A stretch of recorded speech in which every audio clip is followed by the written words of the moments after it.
आज कैबिनेट की बैठक मुख्यमंत्री विष्णुदेव साय जी की अध्यक्षता में संपन्न हुई है। बैठक में अनेक महत्वपूर्ण निर्णय लिए गए हैं।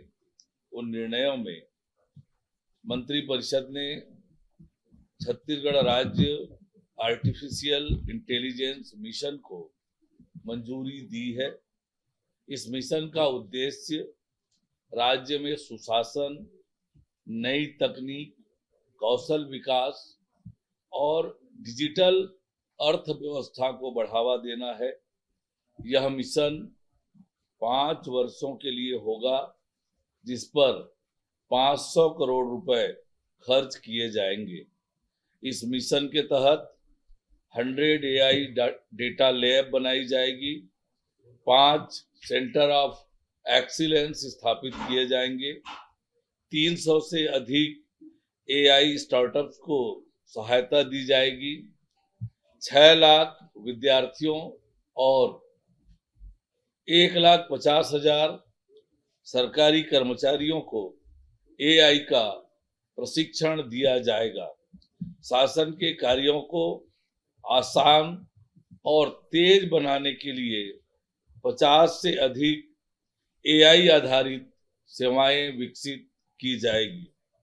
यह मिशन भारत सरकार के इंडिया AI मिशन के अनुरूप छत्तीसगढ़ को उत्तरदायी, नवाचार आधारित और भविष्य उन्मुख डिजिटल राज्य के रूप में स्थापित करने की दिशा में एक महत्वपूर्ण कदम है। मंत्रिपरिषद ने छत्तीसगढ़ में heavy earth moving equipment manufacturing संयंत्र की स्थापना के लिए भारत अर्थ मूवर्स लिमिटेड BEML को रियायती दर पर भूमि आवंटित करने के प्रस्ताव को मंजूरी दी है। BEML भारत सरकार का एक प्रतिष्ठित मिनी रत्न सार्वजनिक उपक्रम है। Heavy earth moving equipment manufacturing संयंत्र हेतु यह राज्य का पहला उद्योग होगा, जिसकी स्थापना से छत्तीसगढ़ को देश के औद्योगिक मानचित्र पर नई पहचान मिलेगी और राज्य में आधुनिक भारी मशीन निर्माण उद्योग की शुरुआत होगी। मंत्रिपरिषद के इस निर्णय से राज्य में बड़े निवेश को बढ़ावा मिलेगा, स्थानीय युवाओं के लिए रोजगार के अवसर सृजित होंगे तथा सूक्ष्म, लघु और मध्यम उद्योगों को भी प्रत्यक्ष अप्रत्यक्ष रूप से लाभ मिलेगा।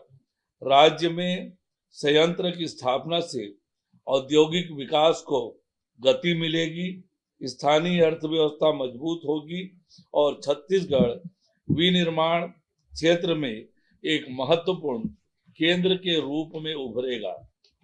मंत्रिपरिषद ने लोक निर्माण विभाग में निर्माण कार्यों के डिजिटल प्रबंधन के लिए works and account management information system लागू करने के प्रथम चरण को मंजूरी दी है।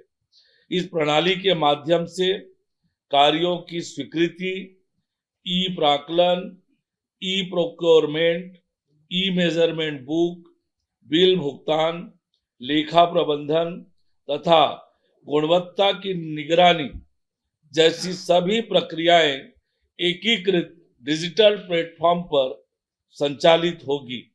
CDEC पुणे द्वारा विकसित इस प्रणाली को पहले लोक निर्माण विभाग में लागू किया जाएगा। इसके बाद अन्य निर्माण एवं अधोसंरचना विभागों में भी इसका विस्तार किया जाएगा। इससे निर्माण कार्यों में पारदर्शिता बढ़ेगी, भुगतान की प्रक्रिया तेज होगी, कार्यों की रियल टाइम निगरानी संभव होगी और परियोजनाओं का क्रियान्वयन अधिक प्रभावी एवं जवाबदेह बनेगा। मंत्रिपरिषद की बैठक में मुख्यमंत्री ग्राम सड़क एवं विकास योजना अंतर्गत 12 मासी सड़कों के निर्माण हेतु जारी दिशा निर्देशों में संशोधन को मंजूरी प्रदान की गई। संशोधनों के तहत ग्रामीण आंतरिक गलियों में सीसी सड़क एवं नाली निर्माण तथा सड़क निर्माण से पूर्व मनरेगा से मिट्टी कार्य की अनिवार्यता समाप्त की गई है। योजना की पात्रता का दायरा बढ़ाकर ऐसे सभी ग्रामीण मार्गों को शामिल किया है जो प्रधानमंत्री ग्राम सड़क योजना अथवा अन्य योजनाओं में सम्मिलित नहीं है। आवश्यकता अनुसार नाबार्ड ऋण, पर्यावरण एवं अधोसंरचना विकास मद, खनिज न्यास मद सहित अन्य स्रोतों से भी वित्तीय संसाधन उपलब्ध कराए जा सकेंगे। कार्यों का अनुमोदन प्रशासनिक विभाग करेगा तथा क्रियान्वयन की समीक्षा एवं अंतर विभागीय समन्वय के लिए राज्य स्तरीय उच्चाधिकार प्राप्त समिति गठित की जाएगी। मंत्रिपरिषद ने वित्त विभाग के उस प्रस्ताव का अनुमोदन किया है जिसके तहत एशियन डेवलपमेंट बैंक से छत्तीसगढ़ अंजोर विजन 2047 क्रियान्वयन हेतु अंजोर लाइट तकनीकी सहायता परियोजना के लिए 15 करोड़ रुपए का पूर्णतः अनुदान ग्रांट प्राप्त किया जाएगा। यह 3 वर्ष 1 दिसंबर 2026 से 30 नवंबर 2029 की बहु क्षेत्रीय परियोजना है जिसमें राज्य शासन अथवा भारत सरकार का कोई वित्तीय अंशदान नहीं होगा।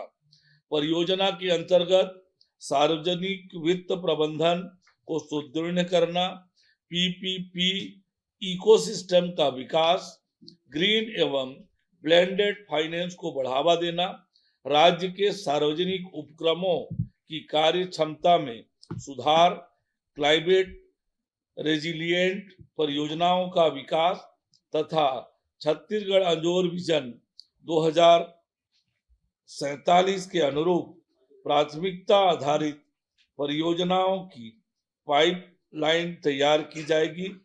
इसके लिए परियोजना प्रबंधक की इकाई पीएमयू की स्थापना की जाएगी।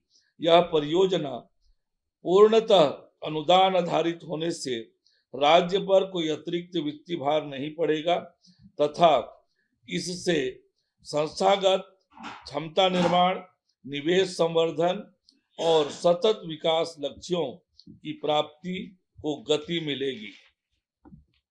मंत्रिपरिषद ने राज्य योजनाओं के लिए state single nodal agency model लागू करने के प्रस्ताव को मंजूरी दी है।